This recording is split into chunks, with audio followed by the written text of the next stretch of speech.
Bible quickly. Is it time? La Bible nous dit tout passera, mais la parole du Seigneur ne passera point. Prenez vos Bibles. Et ces derniers temps, thème Nabi César, nous sommes toujours dans les thèmes ne crains point. Et dans les crains point, les sous-thèmes, c'est dans les sous-thèmes, nous parlons sur la consolation. Je vous ai dit, je vais vous parler des 4 sortes de consolation. Les premières consolations, je vous ai dit, c'est les mots hébreux. Oeligi koloba, niham. Niham, c'est la consolation. Oyo tozali komema, na tango na moma ya dei. Wana toza kobenga ngo niham. Eza sorti ya consolation. Notre présence, tant toza kokende ko visiter, ndeko ya kufeli, ndeko na famille, et notre présence, eza niham. Et à part ça, je vous ai parlé aussi de la consolation. Otobengaki parakaleo. Parakaleo, c'est la consolation qui vient de la parole de Dieu. Et à part ça, à part parakaleo, to parler qui peut parakaleo ezali mot grec. Et tu as dit qu'on parlait na mot grec mususu.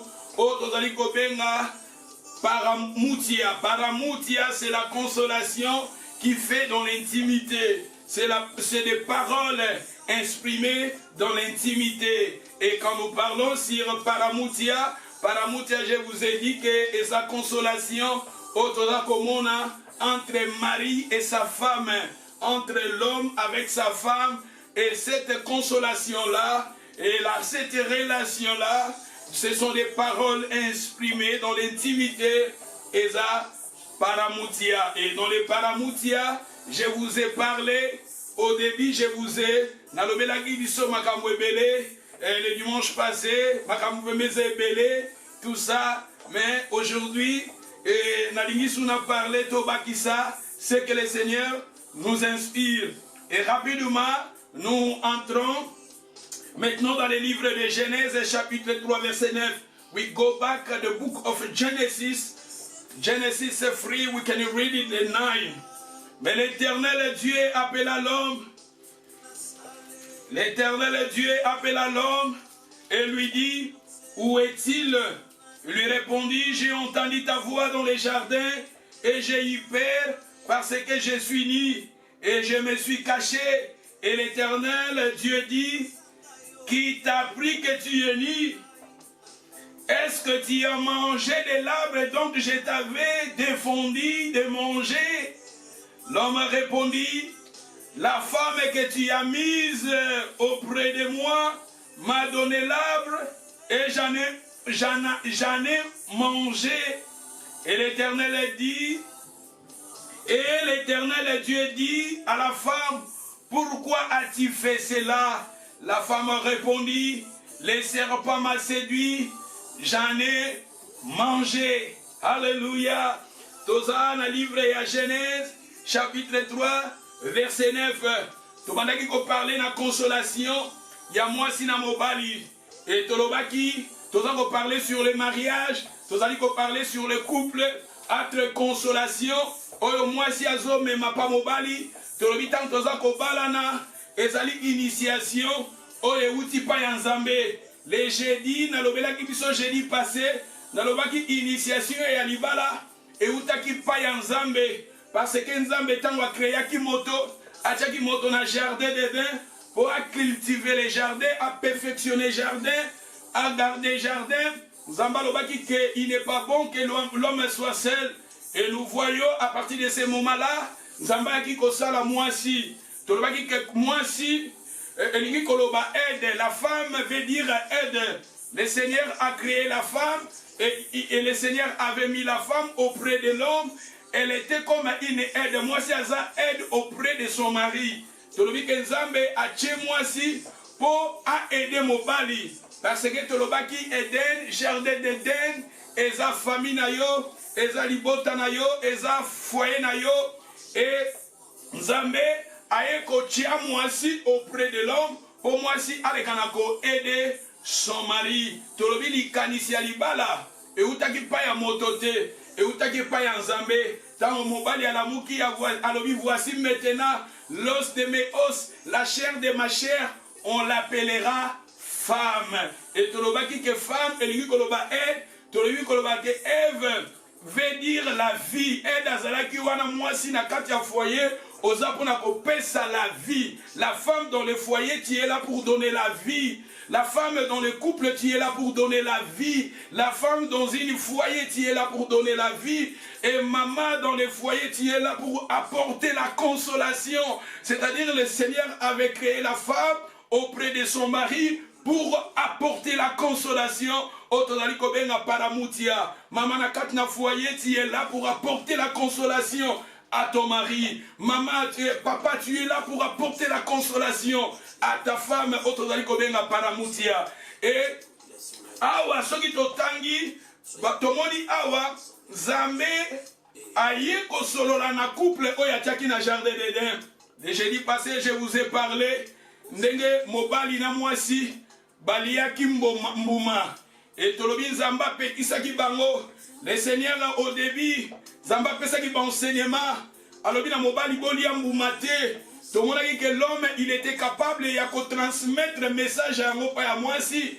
Parce que tango Satan, les serpents, yaki pona ko séduire bango. Mwasi alobaki que Nzambe alobi na biso to lia mbuma yango te. C'est-à-dire femme azaki capable de recevoir un message wana et pas ya mobali na ye. Et à part à cela, je vous ai dit que Satan, les serpents, a séduit la qui mwasi parce que mobali azalaki absent, mobali azalaki te. Présence à mobali azalaki te parce que soki mobali azalaki mobali ngai koyeba, mobali ngai komona, tolba mobali azalaki absent. Tolobi ba couple belé eza détruit manque ya présence à papa. Papa quelque part ozozalaka mingi na ndaku te, ozozalaka séparé na mwasi na yo, manque ya communication, toujours ozalaka libanda, toujours ozalaka pa ba ami, toujours ozalaka na voyage, toujours ozalaka quelque part. Awa tomoni ete mwasi aliaki mbuma, mwasi aliaki mbuma po mobali azalaki te. Tolobaki mwasi pa kokai koloba na serpent, makambo ozotuna nga na yebi te, tuna mobali na ngai. Quelque part tomonaki na mekai kolobela ba point wana, na lobelaki pe mobali azalaki na communion ya malamu te na mwasi na ye. Tolobaki pe mwasi pa azangaki discernement. Tolobaki pe mobali pe tango bazopesa ye mbuma azangaki pe discernement. Mais si nous lisions ce qui totangi maintenant, tango zamba ye kobimela bango, zamba ye kotuna bango. La Bible nous dit maintenant dans le verset 12, zamba tuni bango, est-ce que boliaki mbuma? Est-ce que bolie mbuma on a pekisa kibino? La Bible nous dit, l'homme répondit, la femme que tu as mise auprès de moi m'a donné l'arbre. C'est-à-dire, nous voyons ici, l'homme a acquise maintenant sa femme auprès de Dieu. Tala awa toza komona ba couple belé, ba te belé na kati ya foyer. Maman, il fallait porter consolation et pas à papa. Papa, il fallait pour porter consolation et pas à maman. Mais tous au monde, quelque part, ils ont la batiraïma. Ba couple belé, ceux qui les lots, libal est simbité, mariage est simbité, couple est simbité, foyer est simbité. Ceux qui ont tout ni bango, motomo côté à konima, keza foti nangai. Motomo côté à konima, keza soit, disons, erreur nangai. Parce que tout le monde a débit, l'homme tango, foyer n'a pas comme il a problème, comme il a difficulté, zamba ye kotu na bango. Il fallait mobali aloba, oui Dieu c'est, et ça faute nanga, mais à lui faute tu wana, apesi yango pas moi si. Ba te belé la kati na foyer, soko tu ni papa, maman, nene nini, libala na bino siko, ah to kabwana, foti, ezaye, mobali wana azalaka boy, mobali wana azalaka boy, mobali wana azalaka boy. C'est ça, et bandaki depuis na début awa, au commencement, dans le livre de Genèse. Genèse veut dire au début, au commencement nous voyons l'homme nzambazo tunaye, l'homme a qui mis responsabilité, les maris et les chefs de la famille comme la Bible nous dit. Mais regardez maintenant l'homme, je vous ai dit que tant mobali va pesa qui est mouma, il fallait un discernement. Mobali soka zaki na discernement, alga ko yeba ko comprendre, mais mobali azanga qui discernement. Et maintenant va tomber maintenant, il va comme un problème, Zambaza koya kotu na ye, tomoni abobali azoko kima ba responsabilité na ye. Bato belé, na kati na couple, na kati na foyer, mingi tozo kima ba responsabilité na biso. Bato ezape mingi, eza difficile, moto aye baba erreur na ye. C'est difficile à une personne de connaître ses erreurs. L'homme aye ko comprendre te l'homme tozo mona awa, azoye ba même erreur na ye te. Il a dit, aza ko funda mwasi na ye. Azo yibisa nzambe, eza na ngonga ite, eza de mwasi oyo chaki na pembeni nanga. Eza de mwasi, combien de couples auto akizaka, esika tokendaka, et pas ba camarade, na ba foyer na plutôt, na ba famille na biso, na ba parents na biso, na ba maman na biso, na ba papa na biso, na ba sœur na biso, na ba ami na biso. Est-ce que tu as ta responsabilité na biso? Est-ce que tu as ta erreur na biso? Ou bien tu as les autres? Tomoni awa mobali azako acquise sa femme. C'est pareil aussi à la femme parce que quand Zambatouni la femme, quand l'Éternel parlait à la femme dans le verset 13, l'Éternel Dieu dit à la femme, pourquoi a-t-il fait cela? La femme répondit, les serpents m'a séduit. Même si la femme, au bout d'un couple, ça a un problème. Otuni bango na problème oboza. Faut eza ya nani? Mobali alobi eza ngate. Faut eza ya nani? Mwasi alobi eza ngate. Eza ya nani sikoyo? Faut eza ya nani? Faut titobwakela yango ka batu mususu. Omoni yango pourquoi? Maman nazoloba, tu mets ma consolation. Papa apporte la consolation à ta femme. La femme apporte la consolation pour ton mari. Mais regardez ici, maintenant mon père qui m'a responsabilité na ye. Fallait le papa, Zambeli bisa, Seigneur pardonne-nous. Ton péché pardonne-nous. J'ai péché pardonne-nous. Mais à qui mi ma responsabilité? À qui mi belle raison pour acquiser sa femme? Va te belle toi acquisaka nos femmes. Va te belle toi acquisaka. Bisika to kendaka. Et pas yaba ami. Bisika to kendaka. Et pas yaba ndeko na biso ya basi ya mibali. Toza ko acquiser nos femmes. Toza ko acquiser nos maris. Tala to monyango a ezaki na debi. To monyango la debi awa. C'est-à-dire quelque part, ils ont une responsabilité na bango. Ils ont une erreur na bango te. Adam a mon erreur na été. Ève aussi a mon erreur na été. Si nous voulons que notre couple na biso tous en succès, c'est très important aussi quelque part tant que nous tambola na kati ya couple et comme na ba moment moko to lingaka pe to yeba ka erreur na biso. C'est très important aussi. À nous les maris, c'est très important aussi à nos femmes d'arriver à connaître nos erreurs. Parce que si nous n'arrivons pas à connaître nos erreurs, tu auras toujours quand on a un problème. Tu auras toujours quand on a un problème. Na ba foyer na biso. Ozana mwasi oyo, bokabwani, ozi mwasi mususu, tokabwana kaka parce que nous n'arrivons pas à connaître nos erreurs. Oromona natika John, nazwa Pierre, orofana na Pierre, mais soko soye baberer na yote. Socrate a dit connais-toi toi-même. C'est très important à comprendre, à connaître nos erreurs. Ma sœur, mon frère, c'est très important. Toye baba erreur na biso, toye baba faute na biso. C'est difficile na batumi balé, to fan de sikamoko. Et c'est difficile parce que mon bali, oti na famille na yo, moi aussi, oti na famille na yo, toye na débit. Et que ça va bien parce que na débit, moto wana ya bolingo, chaleur wana ya bolingo. Et que mais après, tant tu vas dire qu'on fanda, na kati na couple, tu vas dire qu'on fanda, tu sali 5 ans, 10 ans, 15 ans. C'est ça maintenant, à partir de Banewana, netoko yebana, à partir de Banewana, netoko yebana. Parce que c'est ça, et c'est un moment wana sur bané et comme belé. Et c'est maintenant moi c'est ba mobali na ye, mobali ba moi si na ye. Koyeba mutu, ezate pona pembe na ye, koyeba mutu, ezate pona beauté na ye, koyeba mutu, ezate ndinga zoloba, koyeba mutu fo fanda na moto. Koyeba mutu senga katan. À partir il y a tant de koyeba mutu. C'est pour cela, et c'est très important, to yeba kaberer na biso. Alléluia. Alléluia. Nalobela ki biso dimanche passé, plutôt, na parla ki na biso na Abraham. Naloba ki Abraham, Sarah a livré ki Abraham, Sarah a pesa ki Abraham, pas Agar. Je vous ai dit que Sarah, elle avait donné plutôt Abraham à Agar.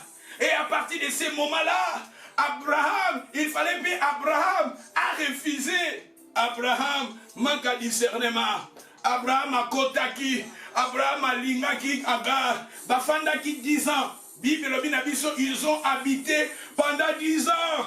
Abraham vivait avec Agar pendant 10 ans. Combien de femmes ont besoin qu'on protège, combien des hommes ont besoin qu'on protège leurs femmes, combien de femmes ont besoin qu'on protège leurs maris, ils se livrent, besoin qu'on livre leurs maris dehors. Basi ebele, besoin qu'on boaka, mibali na bango libanda. Nous avons livré nos maris à travers nos comportements, à travers nos actes, à travers nos comportements, nos actions. Nous avons plutôt biso ou bien libanda. Je vous ai dit, tant que vous allez kotanga, l'histoire de Abraham, vous allez kotanga l'histoire de derrière cela, derrière ba hauteur, et ça n'a esprit, ce sont des esprits. Ba esprit wana jusqu'à maintenant, ils allaient agir. Abraham a l'école esprit wana jusqu'à maintenant. Sarah a l'école esprit wana. Oyo Sarah a livraki, a bengana plutôt a pesaki mobali na ye. Nalobaki erreur oyo Sarah salaki. Nalobi erreur ango conséquence nango ezali 4000 ans. Il y a problème.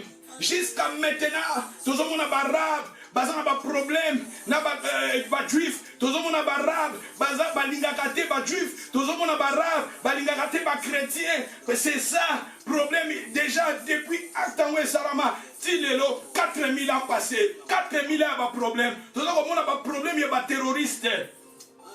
Mais na debi wana tomoni ke Abraham balobi Abraham tanga bali ko fanda na Agar balobi na biso Agar a commis comme mépriser Sarah.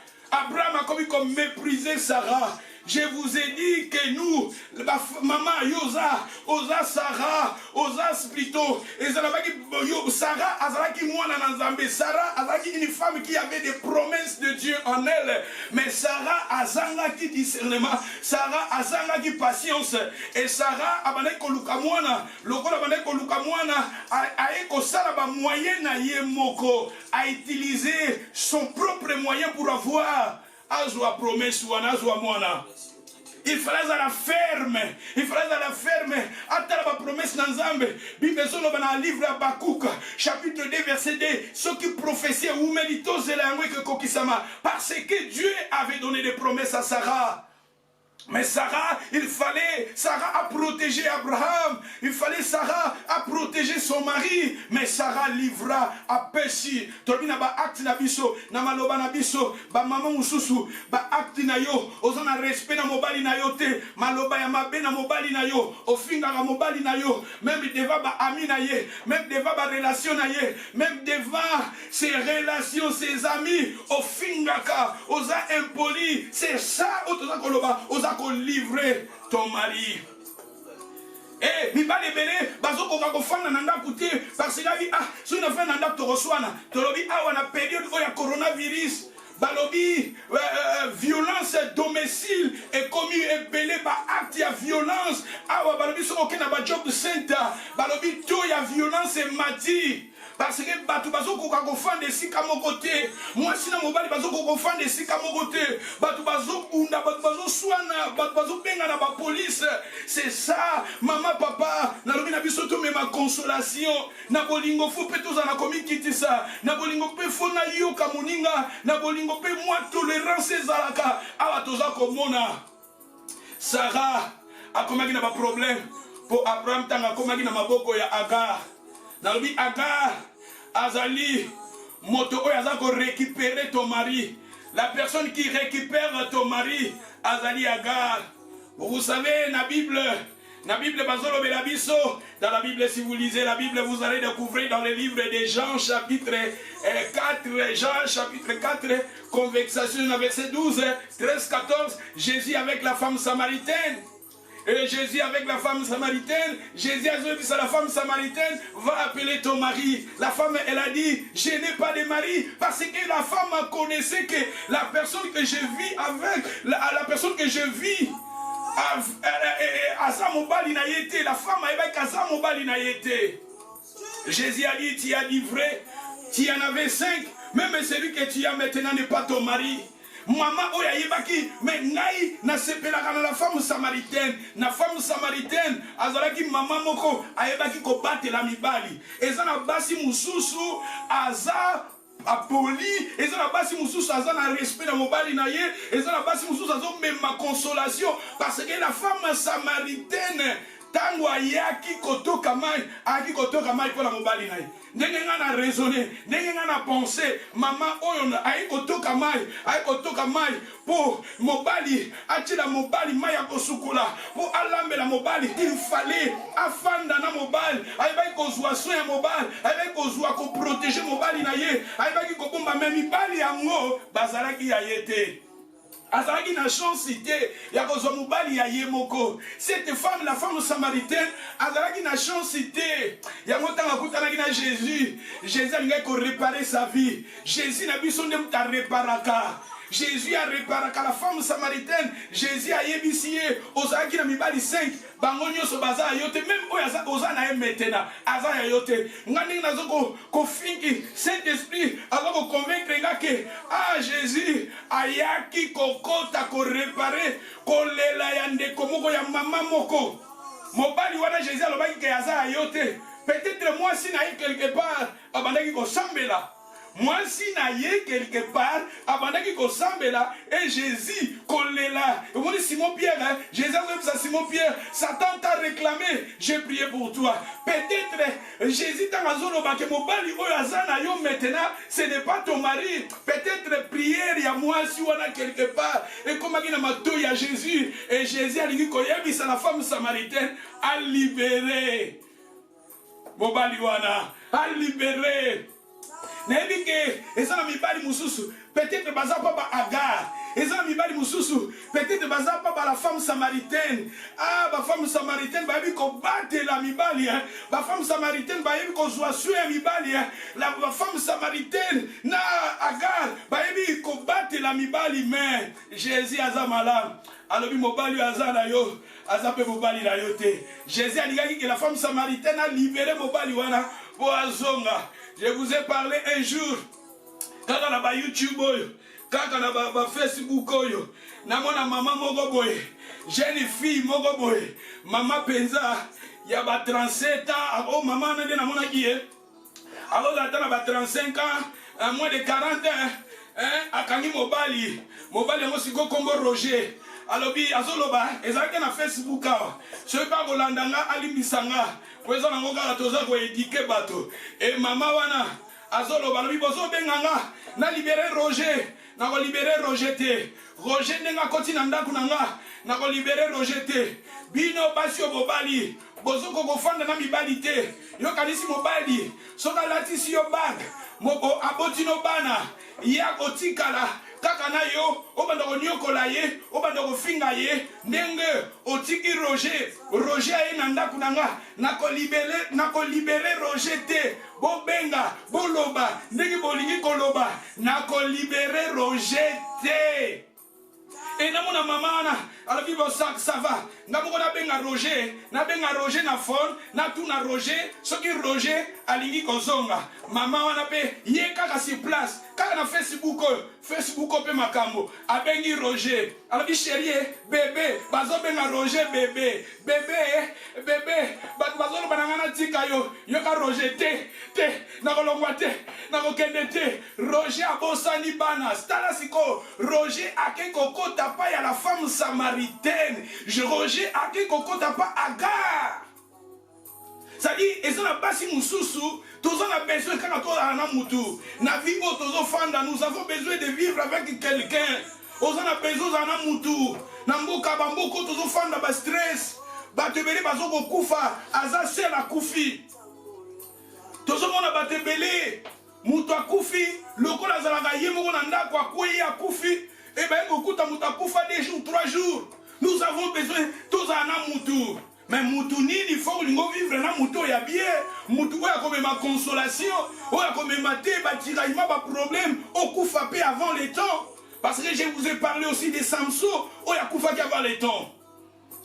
C'est-à-dire maman, oyo fandi na ndako libala, ozo fanda na papa, tozo fanda te poto bunda na gato finga naka, bakanda ya tamulai, bakanda ya 6 mois, tout ça, bakanda na bakanda te, toza batu, tant tozo vivre, na me ma consolation, peut-être tozo soana, peut-être tozo na ba problème à mike, mais tu vas toujours ko reparaka, tu vas toujours ko bongisa, toza la solide, toza la ini, to kende liboso, ponzela, nazo ba libala. Na conclusion nanga libala eza nango pona makambo ase awa na likolo balobi tokozala lokola ba ange et libala batie yango po to vivre nde na se awa dutant tozo vivre na se tozala makambo ebele ya malamu tozala malamu eleke ebele makambo malamu eleke ebele pona lola balobi tokozala lokola ba ange c'est-à-dire libala eza nango makambo ase awa du makambo yango ya se bible na conclusion nanga bible lobi tozala bien papa zala bien na mwasi na yo.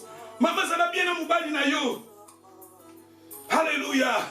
Abraham, namoni Abraham, azalaki papa moko, soki akepa Agar, akeko tonga Sarah.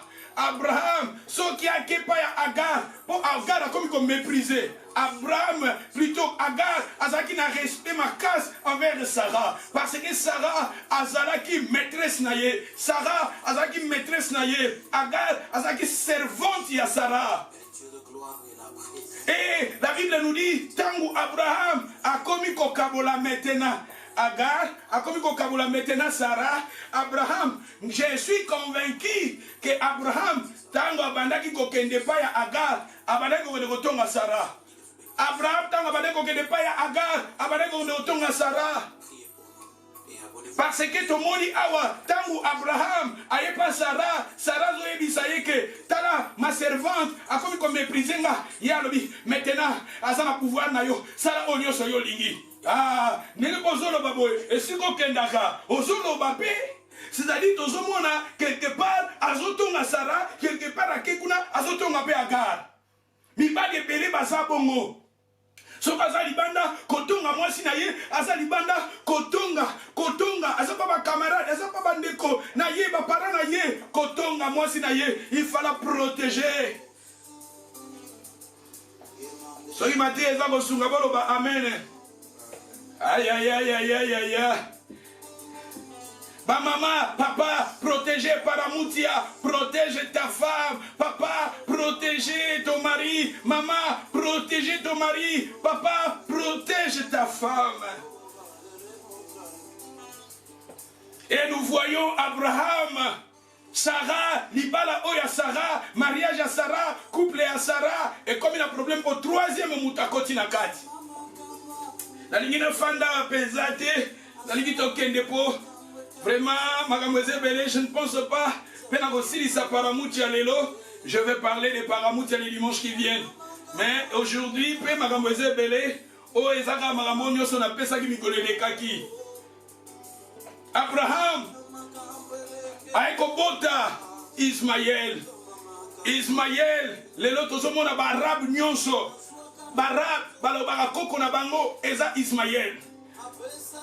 Ba juif balabakoko na bango eza Isaac bango nyos bauti pa Abraham pona nini parce que Abraham a dit ko sala acte oyo a dit ko créer acte ake Abraham il fallait la ferme et Abraham a qui fermeté et acte bagi ko causer eza ba problème il y a 4000 ans ba papa ba maman tala esika tozo kendaka ba relation na biso so tozo sala ngo malamu te. Papa, au koboti à droite, au koboti à gauche, Keba, ozo créer un problème il y a 4000 ans. Yo, collègue, mais banana, on a un problème. Maman, Keba, kutu tozomona, maman, tous à la ferme.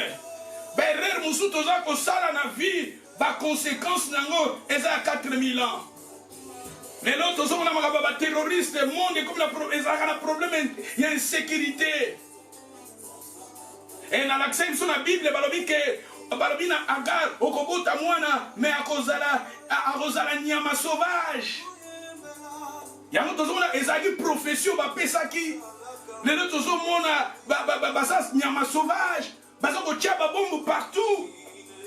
Même bana bazoboma babanda tala makambo basalaki na Espagne babomi bana na école baterroriste batie bombe na école babomi na bana ya ba 5 ans 7 ans.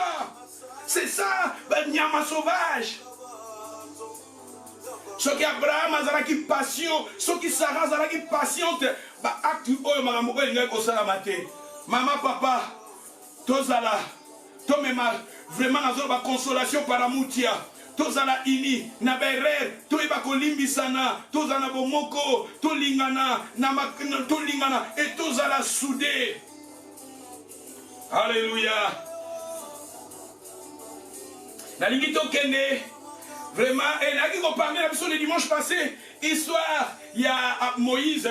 Nabi Moïse, moi si naye Sephora, la femme de Moïse c'était Sephora. Je vous ai dit que Sephora veut dire moineau. Sephora ezali moineau. Je me souviens tant que zalaki bana moineau baza bandeke to benga bango bamvunzi to benga bango bamvunzi baza bandeke o bazala en groupe ba moineau baza bandeke o batambola ga mikie bazala kana groupe. Et je vous ai dit que Sephora, auprès de Moïse, Azaraki Kochela Moïse, Kolingate Moïse, Alekisa Mouana naye na circoncision. Je vous ai dit que Sephora, auprès de Moïse, Sephora bane Kolingate, que son fils Azara circoncis. Tandis que la circoncision, Ezaraki alliance 11 ans, Basaraki naba juif. Mais Sephora, qui était auprès de Moïse, vous savez, Sephora, elle était éthiopienne. Azaki éthiopienne et la femme étrangère. Vous savez, je vous ai montré dans la Bible, dans les livres de Nombres, chapitre 12, verset 1. Et si kavande kwa Moïse, bazoloba na Moïse, bazotonga Moïse, Aaron a Marie, bazoloba Moïse ango, yako kolinga la femme éthiopienne, oaza mwasi ya mopaya. Tandis que je vous ai dit que moano ezandeke ndeke mingi tolobaka ndekaza mopaya ndekazalaka mopaya parce que soka ya lié na ye après kolia ke na ye basi musu bazofanda na mibali mais aza na esprit ya mopaya aza kaka po mobali azolandela mobali po na intérêt azolandela mobali po na bit amoni ke mobali azolandela mwasi po na bit nazoloba awa ekoza na kote ya mwasi ekoza na kote ya mobali. Mobali azofanda na yo azokanga motema po ayebi ke aza na besoin eloko moko boye azwa aza na endeke mwano aza na endeke tanga azwi mbongo ake na ye tanga azwi eloko ye azolinga ake na ye kote pe ya mwasi azwi eloko ye azolinga ake na ye yango nalobi ke bandeko ya Moïse bamonaki Sephora ntango bazotonga Sephora ntango bazoloba kokritike Sephora parce que quelque part Sephora azalaki na ye mopaya amikotisaki te na famille ya Abraham. Eza na basi ebele alingi mobali malingi bapara mobali te alingi mobali malingi bandeko mobali te alingi mobali me alingi libota mobali te c'est-à-dire yazo vivre aza lokola mopaya.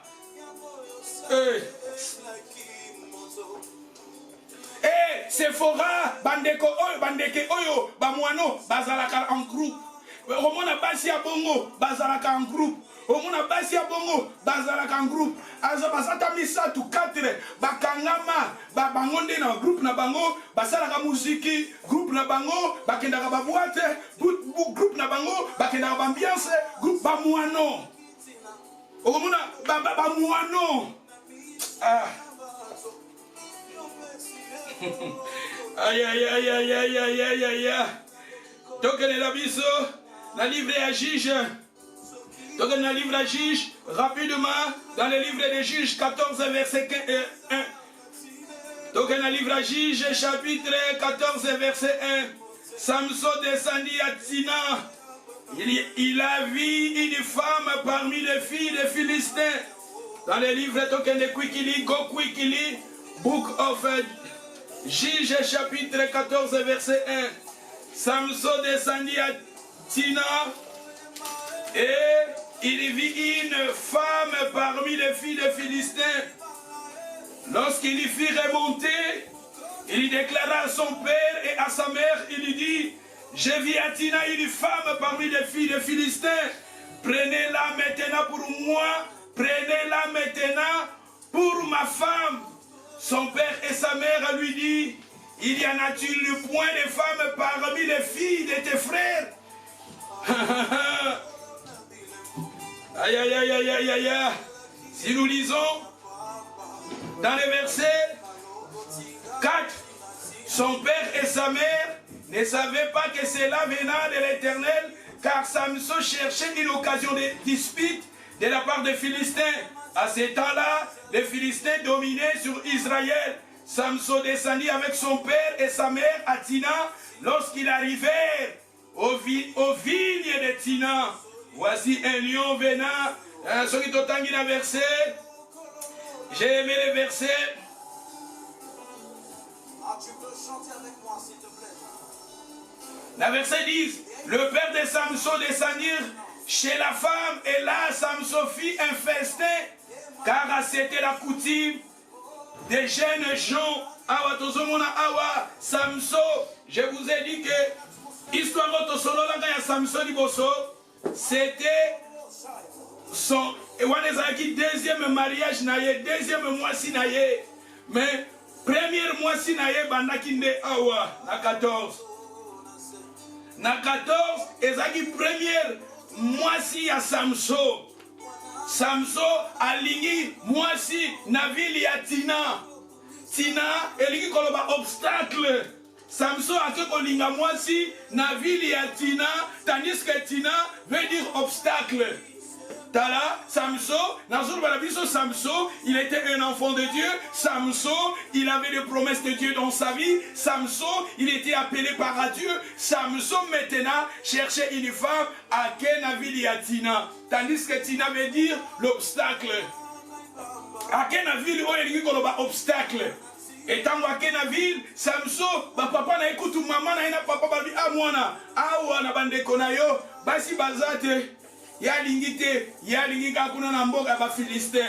Na mboga ba Filistin, na vili ya Tina, akeko kuta na mwasi, balingi o babala ekak. Bible bina biso, basali fête ya munene. Ba parents Samson, basali fête ya munene.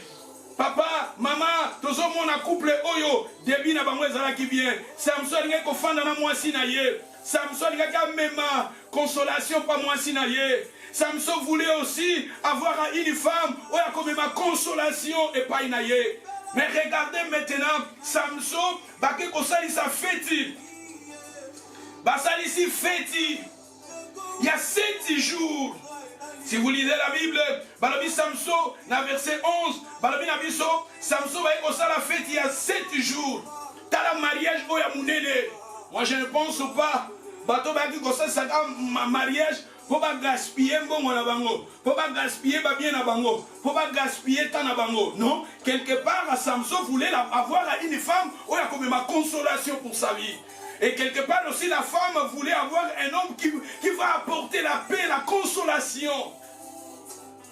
Dans verset 15, Balobi, Samson tamba ko sala na fête wana ya mariage, fête ezo sala parce que fête ça qui 7 jours.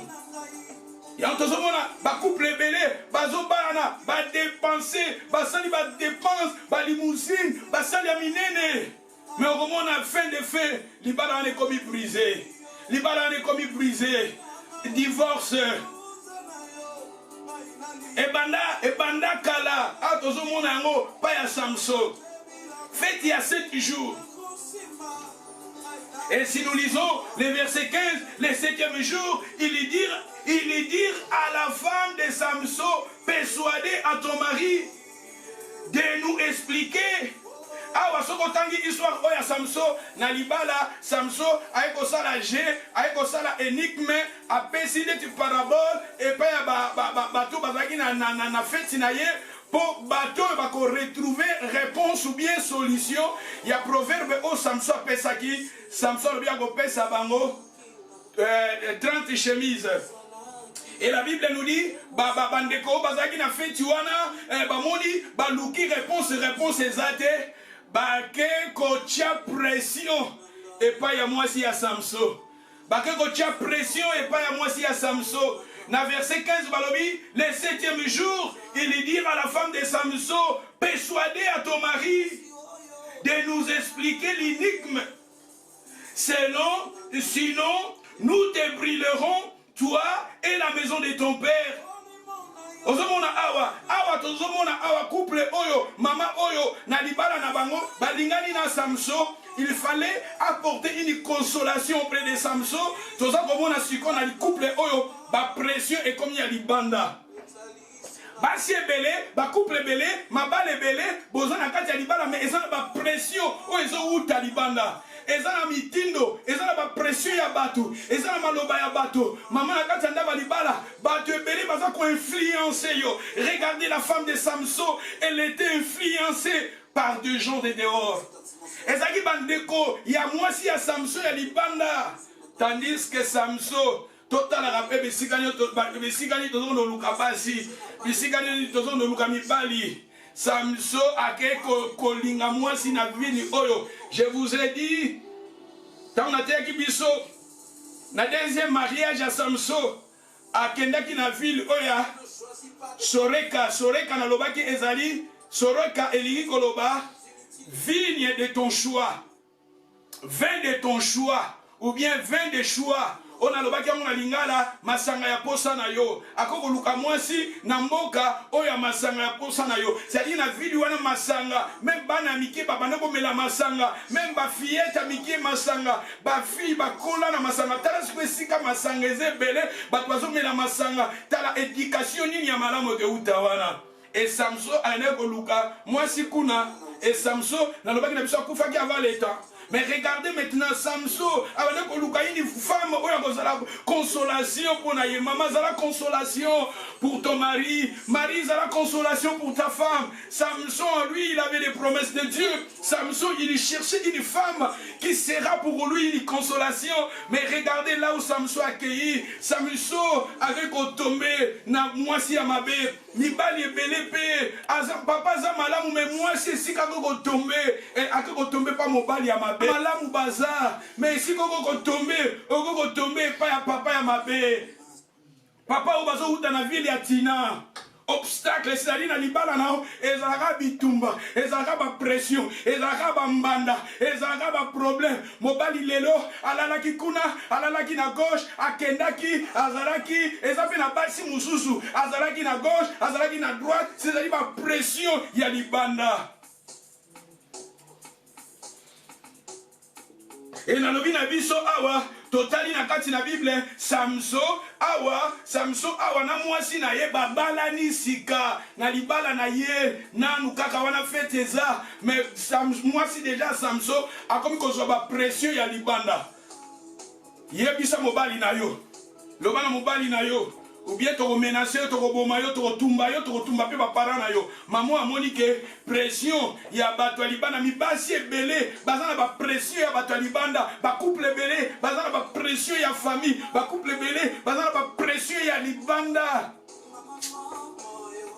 Et si nous lisons les versets 16, la femme de Samson pleurait auprès de lui en disant. La femme de Samson a commencé à pleurer auprès de son mari. Et elle a dit à son mari, Olingi ngaite, Osana haine envers moi. Tobalanika suke comme ça ma haine. Ezana basi mususu, lokola ba pression leki ya libanda, lokola ozolingo so abiabi loko wana, lokola ba camarade na yo, ba ami na yo, olingo sombe loko wana, nenge famille na yo ezoloba, nenge ba parents na bazoloba, et pression wana, okomi ko se manifester yango na kati ya ndako na yo. Okomi kanda papa lobate soki papa za na se yo mati likolo papa ke likolo yo kiti na se okomi kanda papa simba yo te kanda pona nini parce que ba parents na balobaki il faut sombe loko wana ba ami na yo balobaki il faut sala likambo wana ou bien ozolinga osala loko moko po mona ki libanda po yoka ki libanda. Et la Bible nous parle ici. Et comme il m'a camboyé haine, oh, yo linginga te, ozana haine nanga. Combien de basi, oh balobaka, la mobali naye, yo ozana haine nanga. Parce que la Bible nous dit ici, la fin de verset 15, azolo bana Samson ozana haine envers moi. Oza jaloux nanga. Combien de basi balobaka mibali oza jaloux nanga. Combien de basi balobaka oza jaloux. Combien de basi, oyo balobaka, na mibali na bango, osa jaloux. Nous voyons ici dans la Bible, la femme de Samson disait à Samson, osa na un envers moi. Osa na un envers moi. Nous voyons ici Samson qui disait à son mari, osa na un envers moi. Et la femme de Samson, il fallait que la femme de Samson apporte la consolation pour son mari. Il fallait que l'homme apporte la consolation pour sa femme. Nous voyons maintenant, c'était des pressions des gens du dehors. Dans les couples, maman apporte la consolation pour ton mari. Papa apporte la consolation pour ta femme.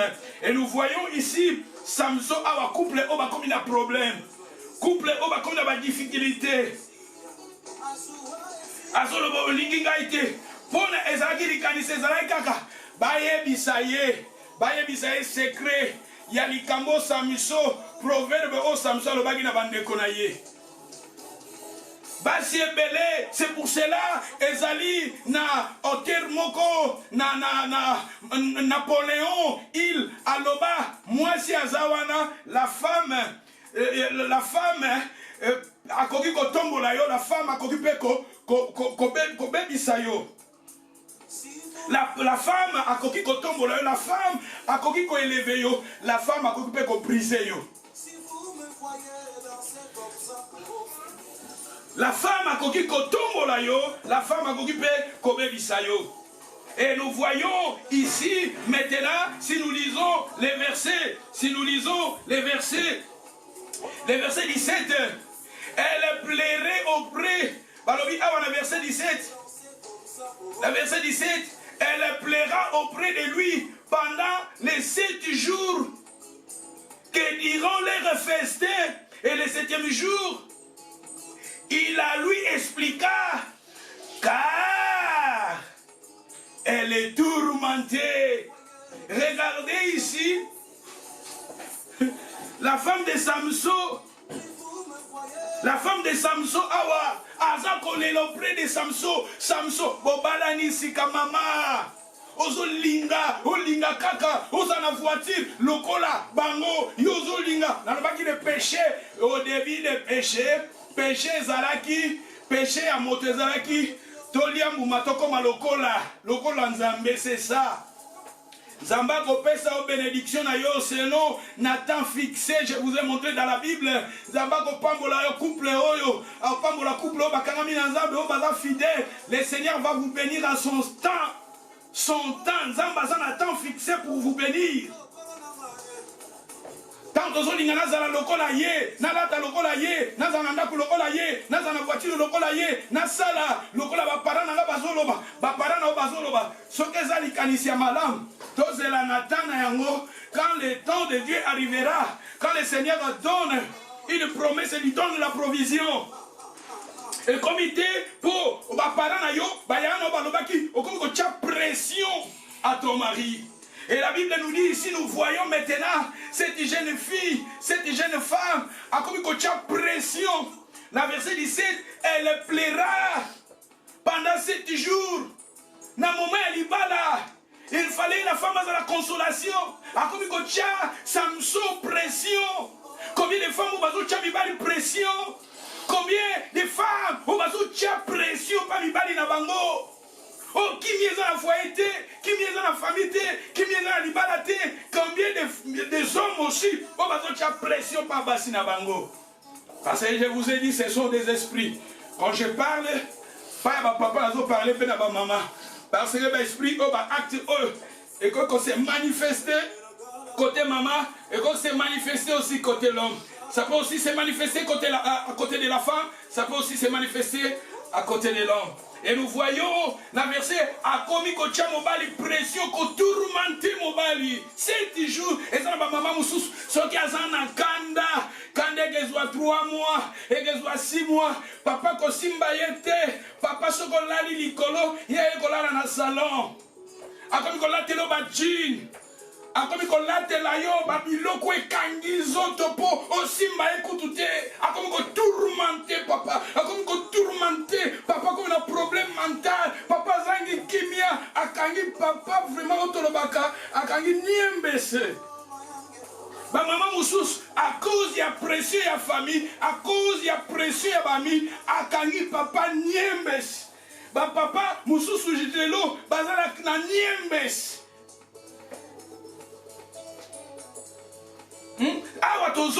Maman apporte la consolation pour ton mari, apporte la consolation pour ta femme, papa apporte la consolation pour ta femme, maman apporte la consolation pour ton mari. Et Samson voulait la consolation, mais regardez maintenant, moi si Azo est là, pendant 7 jours, moi si Azo tourmenté Samson. Pour la nuit du bateau à Libanda, pour la nuit du bateau à Loba. Pour nani, ils ont la pression à Libanda. Ba couple bile bazan la pression à Libanda. Ba couple bile bazan la pression à Bami. Ba couple bile bazan la pression. Il y a ma camarade, il y a ma famille, il y a ma grande sœur, grand frère. Pression, il y a ma maman, il y a ma papa. Et regardez Samson a kimiate na foyer na ye. Pour battre à Libanda. Pour les frères. Ba frère de Samson plutôt. Il y a moi c'est Samson. Ba comme il faut tourmenter la femme de Samson. Samson yaki parle de consolation. Samson yaki. Yanga lobi couple oh totalaka. Ba famille tozo de kobalaka. Totalaka. Basi tozo de kobalaka. Tochaka ba fondement ya malamu. Samson papa na ye atelemeli albi mwana ozokende wapi. Samson aboyi lion kuta bimeli na nzela. Peut-être lion wana ezaki parmi basine. Onzamba ngeko stopper Samson. Mais Samson lingi kaka akende pas moi si wana. Mais tant wakena moi c'est comme vivre ma pression. Et parce que nous sommes vivre pour le moment ma pression. Pas mibali na bango. Et ça mibali mususu parce que vivre ma pression ya makasi pas passer na bango. Alléluia. Oh, glory to Jesus. Et si nous lisons le verset 20, sa femme fit donner au moni awa. Kuna Samson, loko la pression zagi makasi pas moi si ayebisa, moi c'est le gars qui ayebisa bango secret ya proverbe wana. Et moi si tant Samson ayebisi secret, à quelque bête la bandeko. Combien de femmes, mobali ayebisi likambu, likambu comme libanda. Combien des hommes, moi c'est ayebisi likambu, makambo foyer na yo comme libanda, makambo couple na yo comme libanda, bolali nzala bata libanda bayebaka, bozumbongo bata libanda bayebaka, tala makambo ezole kana couple na ona chambre na yo et comme libanda. Si nous lisons le verset 20, sa femme fit donner à l'un de ses compagnons avec laquelle il était lié. Regardez cette femme. Oh Samson, ça qui fête. Oh bipe fête il y a 7 jours. Et ça qui pression à mon lit. Fête oh pression ou t'as pas moi aussi. Ngala moni que Samson, aligani ka peut-être fête. Et ça la taille à 2 heures. Fête ça la à 2 heures. Fête ça la à 3 heures, il y a 4 heures. Mais femme oyo aligaki fete ya munene aligaki ba dépense aligaki batu bayeba na ville wana na quartier na ye na commune na ye na village na ye batu bayeba asali fete mais ta la fete yango dépense ya pamba ezana ba maman mususu balingi ba dépense moko ba gaspiller balingi ko gaspiller mbongo pour rien ezana mibali mususu balingi ko gaspiller mbongo pour rien. Et la Bible nous dit maintenant, et Samson abali moi si na ye, mais tant vous faites ici, ba parents ya mobali, ya moi si, ba si moi si yango, ba pese sou pa mobali mosu, ba bali ici ye ta la famille oyo, famille oyo moi si oyo, ba bali ici moi si pa ya Samson, il fallait pas voir moi si na ye ba kende. Maman, papa, kotika ka mwasi na yo n'espace te, kotika katala, bozala ka pembeni na mwasi na yo, bali mwasi na yo zalaka na ye, zwa ye kende na ye. Kotika yete Samson rera salaki, basali feti, atiki mwasi alabi na boya kozwa. Ye après, nalobaki écart, espace, kutala espace sata kotaka, nalobi na jardin d'Eden, mobali, mwasi sata kotaki pa ina ye, po mobali azalaki te. Papa tango zala galibanda yeba kama ngambozala ndaku na yo. Zala na communion avec ta femme. Zala ozala ini na dialogue. Manque d'information. Ce qui est carré, les qui monnaie l'espace, les qui monnaie les distances, les qui monnaie Satakotaka. Et nous voyons ici, Samson, Abali Mwasi, Atiki Mwasi, Tango Atiki Mwasi, Baparanka Kawana. Parce que Samson, abane ko vivre bitumba moko, parce que na ville wana, na libota wana, elingi koloba obstacle. Tina, elingi koloba obstacle. C'est-à-dire, il y a une force spirituelle. Il y a une Samson à l'aise. Il y a une fille à l'aise. Il fallait un obstacle. Un obstacle, tout le monde est partout. Et dans le couple belé, dans la famille belé, le couple belé va vivre un obstacle spirituel. Et dans la pression de la famille, parce que je vous ai dit, tozali image ya ba ville otouti, tozali image ya ba mboko otouti, tozali image ya ba famille otouti. Eza na ba esprit mususu, eza na ba lien mususu, ezo kolanda kabiso. Jésus a dit Simon Pierre, Satan a réclamé yo, mais n'a prié pour yo. Eza na ba esprit mususu réclama kabato. Oza na mariage mais baza ko réclamer yo, mariage wale ke kufa. Ozo fanda na mubali, baza ko réclamer yo, libala ne ke kufa. Po balingi te yo ozala marié, po balingi yo na famille na bo bala te, eza na ba famille mususu komona, mama kota ki libala kufaki. Papa eza pena mibali, mobali azaki na libala kufaki. Avive ki na mwasi. Mibali mususu ba boya ba basi. Age pa mwasi yo esimbite, age pa mwasi yo esimbite. A se retrouver 65 ans 7 ans abali pe katika liga ye moko. Musu aboti kuna mwana a se retrouver ye moko. Ezana ba esprit, ezana elandaka. Atozomo na Samson. C'est pour cela il faut tout kangama na Nzambe, il faut tout kangama. Tout Nzamba changer biso. Tout zarabatu, otozoyo ka le Saint-Esprit. Otozo stika, tozo Nzambe que ta volonté s'accomplisse dans nos vies. Ce qui bongote Balié wane bandokolanda Samson ye na ville oyo olingi kolo aiko bala mwasi na tina na ville ya tina elingi kolo ba obstacle Samson tozomona d'abord au début ba obstacle ezalaki ba problème ezalaki na libala oyo ba problème tozomona au début même ba parents ya Samson ba boyi libala ngo liyo abimi na nzela boyi libala ngo. Na kati ya libala ba pression ekomi. Samson abali mwasi fête ya 7 jours. Mais mariage yango eumélité. Parce que ezaki na ba force invisible. Oyo bane ko bundisa libala oyo. Oyo tozo benga ville ya Tina. Tina elingi koloba obstacle. Alléluia. Soki mate ezo sunga loba amen. Aïe aïe aïe aïe aïe aïe. Eh balobi awa Samson fala zwa mwasi na eba kende papa bozalaka na mama ensemble papa zalaka na mwasi na yo soki église yaka na mwasi na yo na bana bozalaka ensemble soki tombe bo voyager ensemble soki tombe bozalaka awa tomoni Samson abali atiki mwasi na ye tango atiki mwasi na ye balobi kaka Bapara ya mwasi wana babali sisu mwasi wana pa camarade ya Samson ozomona mokilio nde tozo vivre mutu akosala mabazaka pembeni na yo. Et moi je pense que soki Samson soit ki mwasi na ya kendaki na mwasi na ye peut-être makambo ngeke kosala mate. Et parce que c'était des forces invisibles. Bamoni que ba force invisible pour na ko détruire libala oyo ba utiliser kaka camarade ya Samson. Camarade ya Samson zalaki ne kaka victime parce que c'était des forces invisibles. Et dans la force invisible ils ont conduit ça ba couple parce que Satan zolinga a brisé yo ozala seul et ça la maman et ça ba force invisible peut-être ils ont à côté mobali na yo peut-être ils ont à côté na yo ils ont na famille na yo ils ont sikato uti ils ont conduit ça et lingi ozala seul lingi otikala yo ozala seul ozala la femme seule ozala homme seul et ça ba homme super asa seul alinga fana mwasi ma se retrouver asa seul papa na pas se retrouver bongo bande connaît pas se retrouver bongo et ça ba force invisible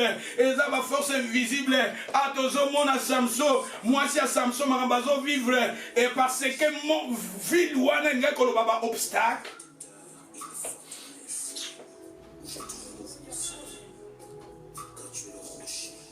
Bazui mwasi yango bapesi bapara ya Samson bazui mwasi ya Samson oya balaki mwasi ya Samson oya pesaki dot mwasi ya Samson oya salaki fête ya 7 jours mwasi ya Samson oya yaki famille na ya yaki na ba parents na ye honoraki.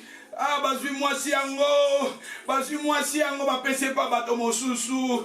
Ah, ezama we, kotala nde ba couple bele baza ko kabwana, ko ezama wa kotala, ba jeune sœur, ba jeune frère, o baza ko balana, baza ko zala brisé, ba mariage ebele za brisé pour rien. Bato basali ça qui fait ya munene, bato basali ça qui fait, bato balingi bazala ensemble, mais manque ya discernement, ezana ba force invisible, ezana ba force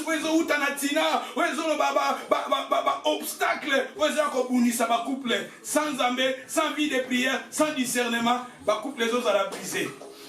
Mariage à Samson est comme brisé. Peut-être Samson sera qui va année pour na save money pour la gobala moi sinaye. Samson sera qui va année pour lui parler na fête na la monnaie parce que Samson il voulait avoir une femme qui sera pour lui une consolation. Et cette femme aussi voulait avoir un homme qui sera pour elle une consolation. Mais regardez maintenant, il y en avait des forces invisibles parce que la ville où la femme de Samson vivait, cette ville-là veut dire obstacle. Et il y en avait des obstacles. Regardez maintenant ce mariage qui était brisé. Mariage comme qui brisé. Couple comme qui dit brisé. Bazui moi si yango ba pesi pas motomo susu. Bazui la femme de Samson. Ba pesi pas motomo susu. Ezana ba couple mususu. Ezana ba parents mususu. Tala ba parents ya moi si à Samson. Ba parents, il y a moi c'est à Samson. Papa, il y a moi c'est à Samson. Et si nous lisons, Token Achichi chapitre 15, verset 1. Tozo si dit ça, Tozo si ça biso awa. Tozo continuer car Paramoutia les dimanches qui viennent. Je vais vous parler de Paramoutia et je vais parler maintenant de Salomon et je vais terminer sur Paramoutia. Si nous lisons le verset 15 et 1, quelque temps après, à l'époque de la moisson de blé, Samson alla voir à sa femme et lui apporta la femme de Samson awa atika ki mwasi na ba parents na ye nzoka zoye batetanga atika ki mwasi na libota na ye kuna bakotisi mwasi makanisi bakotisi mwasi makambo ya mabe ba parents wala bakotisi mwasi na ba mwana na ba makanisi ya mabe bazui esu babalisi pa moto mosusu. Samson azoya, j'ai aimé Samson. Samson azalaki mobali moko, azalaki vraiment na bitala. Eza mibali musu bazolinga bafanda na basi, mais aussi mbate sika bazokende kokweya. Bazokende kokweya ne na batu mabe. Batu mususu ba papa mususu bazolinga vraiment ba chérir basi na bango, mais bazotombe nde na basi ya mabe. Eza na basi mususu bazolinga bafanda na mibali penza. Mais bazo tombé dans mibali ya mabe. Samson azaki ya nzambe, mais sika Samson akende kokweya, ane kokweya nde pa ya bato mabe, ane kokweya pa basi ya mabe. Et maintenant Samson, tozo ba Samson atiki il fallait jouer moi si na ya atika pa ba parents va préparer moi na bango na ba conseil, mais ba parents ba koti susu moi ba kanisi ya mabe. Et Samson tango accueilli Azozonga maintenant pour vous avoir sa femme. La Bible nous dit Samson amemi niama, amemi cadeau. Samson amemi ba présent, amemi ba cadeau pour na pesa moi sinaye. Papa, est-ce que tu m'aimes ba cadeau? Si vous voyagez, ok, quelque part, papa chaque semaine à Kotaka, Batike Max, chaque semaine à Kotaka, à côté de la shop naye, yaché, Kuno Sumbaka, Babilamba à griffe, chaussette à griffe, sapate à griffe, biloko na ignos à griffe, au rotala na katiwana, ya moi c'est zate. Et ça la kaka ya ye, ce qui va foutre à son bagage biloko na ye. Mais regardez Samson dans Zoya a memi cadeau pour na moi si na ye. Papa me manque cadeau pour na maman. Papa, apporte un cadeau pour ta femme. Regardez ici dans le verset 15. Dans le premier verset, la Bible nous dit Samson me miniama. Et ça qui image à cadeau. Parce qu'il y a ces temps-là. Et ça qui n'a pas ticket maxité. Et ça qui n'a pas chopé. Samson, maintenant, Tarazo qui n'est pas à moi si. Samson me mis cadeau. Samson me mis cadeau. Tarazo qui n'est pas famille à moi si. A me mis cadeau. Tango kendaka. Na famille à moi si. Tango kendaka. Na famille à Sikato Baleli. Tome Makanini. Mama tango kendaka na famille. Esika yo bali na famille mobali na yo memaka nini. To memaka ba cadeau. To memaka ba présent. Samson zaki mobali malamu. Mais atombaki na bato ya mabe. Eza na ba papa ya malamu bazotombe na basi ya mabe. Eza na basi ya malamu bazotombe pe na mibali ya mabe. Tala Samson awa. Eza na basini ezolakisa Samson vraiment azalaki mobali azaki responsable. Au fait wana il y a 7 jours dépense wana ezaki Samson. La Bible nous parle maintenant Samson azoya. Bible zo ba mutu atindaki ete masombi cadeau pona mwasi na ye. Papa asombaka ba cadeau pour ta femme. Basi ne lakisaka amour lakisa signe amitié ezande amour lakisa amour na yo lakisa que tu aimes ta femme à travers des signes. Et la Bible nous dit Amémi Nyama, il dit je vais entrer vers ma femme dans sa chambre. Le père de sa femme ne lui permet pas d'entrer. Ozomona libala oyo et comme papa Samson akende akotala mwasi na ye Samson azalaki na besoin akuta na mwasi na ye et le père de sa femme, la Bible nous dit le père de sa femme ne lui permet pas d'entrer. Je pensais, dit-il, que tu avais pour elle de la haine et je l'ai donné à ton compagnon. Bon, bino, vous me dites que vous avez un envers yé. Pourquoi vous avez un balaye? Pourquoi vous avez un balaye? Mais maintenant, vous avez un cadeau, vous avez un cadeau, oh, bino, on dit tout le couple, foyer, les arrêts qui détruisent. Bah, pareil à moi, si à Samson, bazaki na kati. Tala, ba papa na biso, ba parent na biso, ba maman na biso, ceux qui baza ko influencer biso na sens négatif, il faut te refuser kayango. Et regardez, cette mariage ezalaki brisé à cause balobi na biso ah papa, batangeli biso papa. Ceux qui batangeli biso papa, tout peut-être maman sika zalaki alingaki na été, alingi mwana na bala fanda, azanaki mais papa telemi. Tout le couple, famille, libala, échoué à cause de papa. Ma balle beleza a échoué à cause de papa. Libala beleza a échoué à cause de maman. Libala beleza a échoué à cause de battu influence ya libanda. Ozoyo kasu mobali na yote, ozana mawa mobali na yote, mobali nazo salate, mobali nazo lekala ba problème, yokeleta mawa, mais oza toujours une influence ya bato libanda, bato belé, basi belé, mibali belé, toujours une influence ya bato libanda. Regardez maintenant, la Bible nous parle, le père de la femme a lobby que yozana haine. Ozana bazo kanisa. Et ça, ba couple, ba famille belé, bazo kanisa, ba beau fils na bango makanisa mabe. Et ça, na ba famille belé, ba parents, ba maman, bazo kanisa, pour na ba belle mère na bango makanisa mabe. Regardez maintenant le père de Samson, plutôt de la femme qui disait à Samson que tout le monde dit que Yosan a haine envers elle. Et mariage oezala qui coupé, mariage oezala qui brisé. Ba couple belé, ba mibali belé, et comme Napoléon il a lobby mibali belé, baza influencé et pas ya ba maman na bango, baza influencé et pas ya basi na bango, baza influencé pas ya ba concubine na bango, baza influencé et pas ya ba sœur na bango, mibali belé azana mwasi, baza influencé na bato libanda. Basi belé, baza influencé na bato libanda. Regardez maintenant cette couple, cette famille. Bazola qui n'a problème, libala oezala qui brisé. Ma balle est belé, pesos à la brisé. Ceux qui nous batuni, dengatuna qui Adam et Ève, batuni Adam à l'objet zangaïté.